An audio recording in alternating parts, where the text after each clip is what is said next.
Hello friends, कैसे हो आप सब लोग। तो आज के सेशन में हम बात करने वाले हैं शिक्षण अधिगम सामग्री, टीचिंग लर्निंग मटेरियल। सीटेट के एग्ज़ाम के लिए मोस्ट इम्पॉर्टेंट है और अगर आप एक शिक्षक हैं तो भी मोस्ट इम्पॉर्टेंट है, क्योंकि इसके प्रयोग से आप अपने शिक्षण अधिगम को यानी शिक्षण कार्य को बहुत अच्छी तरह से निर्वहन कर सकते हैं और बच्चों को संतुष्ट कर सकते हैं। पहले हम देखते हैं शिक्षण अधिगम सामग्री क्या है। तो जो अधिगम सामग्री होती है, शिक्षण अधिगम सामग्री, जिसको शॉर्ट फॉर्म में हम क्या कहते हैं, TLM। क्या कहते हैं, TLM, टीचिंग लर्निंग मटेरियल। यह शिक्षण प्रक्रिया को सरल, रोचक, आकर्षक बनाने के लिए जिन साधनों व माध्यमों का प्रयोग किया जाता है उन्हें हम TLM या शिक्षण अधिगम सहायक सामग्री कहते हैं। यह TLM के माध्यम से कठिन एवं भूतकाल की घटनाओं को आसानी से स्पष्ट किया जा सकता है। इनसे समय की भी बचत की जाती है, यानी TLM के प्रयोग से समय की भी बचत होती है। किसी भी टॉपिक को समझाना हो तो आसानी से हम उसको समझा देते हैं, समझा पाते हैं और बच्चे भी आसानी से उस चीज़ को समझ जाते हैं। TLM का प्रयोग करने से क्लास रुचिपूर्ण, रोचक और उत्साहपूर्ण से भर जाती है। शिक्षण अधिगम सामग्री के प्रकार, तो TLM के प्रकार देखते हैं। यहाँ से क्वेश्चन सीटेट में पूछा जाता है, यह जो TLM है किस आधार पर या कैसे है या यह किस प्रकार के अंतर्गत आता है। तो TLM इंद्रियों के आधार पर 3 प्रकार की सामग्री होती है। TLM की बात करें यानी शिक्षण अधिगम सहायक सामग्री की बात करें तो इंद्रियों के आधार पर कितने प्रकार की होती हैं, तो 3 प्रकार की होती हैं। वहीं अगर NCERT के हिसाब से बात करेंगे तो उसका 6 या 5 मानते हैं। तो उसका अभी देखता हूँ, लास्ट में उसको भी देखेंगे कौन कौन सा प्रकार है। पहले देखते हैं हम, इंद्रियों के आधार पर 3 प्रकार की सामग्री होती है। पहली होती है श्रव्य सहायक सामग्री, ऑडियो लर्निंग मटेरियल। इस प्रकार की सामग्री से बच्चे सुनकर ज्ञान को अर्जित करते हैं। जैसे रेडियो हो गया, टेप रिकॉर्डर हो गया, ग्रामोफोन हो गया, चलचित्र हो गया, ये सभी किसके अंतर्गत आएंगे, तो श्रव्य सहायक सामग्री के अंतर्गत आते हैं। जैसे अगर कोई बच्चा थोड़ा स्लो सुन रहा हो और उसको इस TLM के प्रयोग करने से उसको आसानी से सुनाई देगा और वह अच्छी तरह से शिक्षण कार्य कर सकता है। दूसरा है दृश्य सामग्री यानी विजुअल लर्निंग मटेरियल। इसमें इस प्रकार की सामग्री से बच्चे देखकर ज्ञान को अर्जित करते हैं।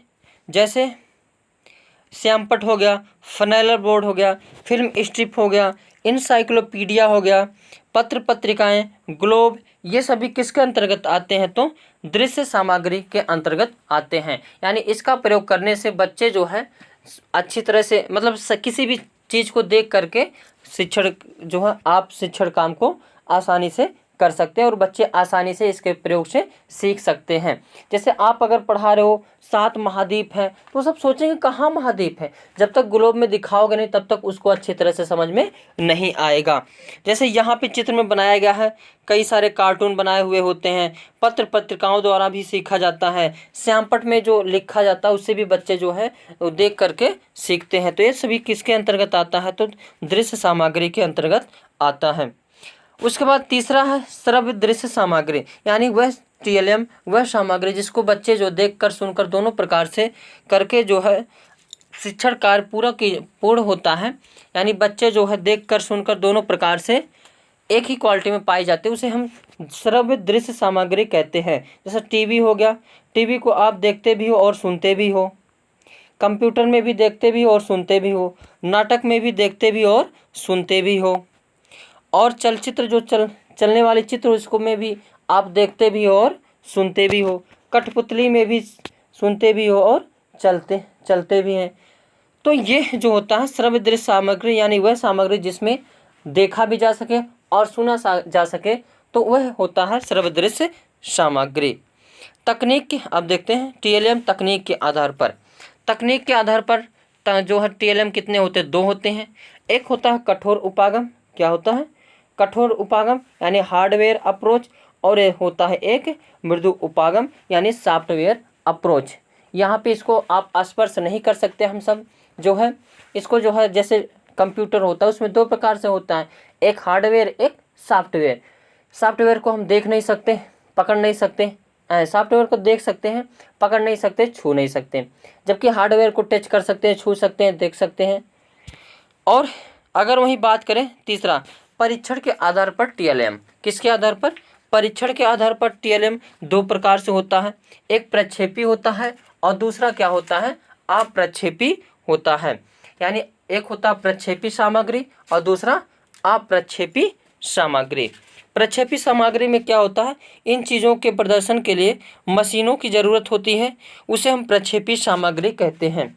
जैसे स्लाइड हो गया, फिल्म स्ट्रिप हो गया, ओएचडी यानी ओवरहेड प्रोजेक्टर हो गया, ये सभी प्रक्षेपी सामग्री के अंतर्गत आते हैं।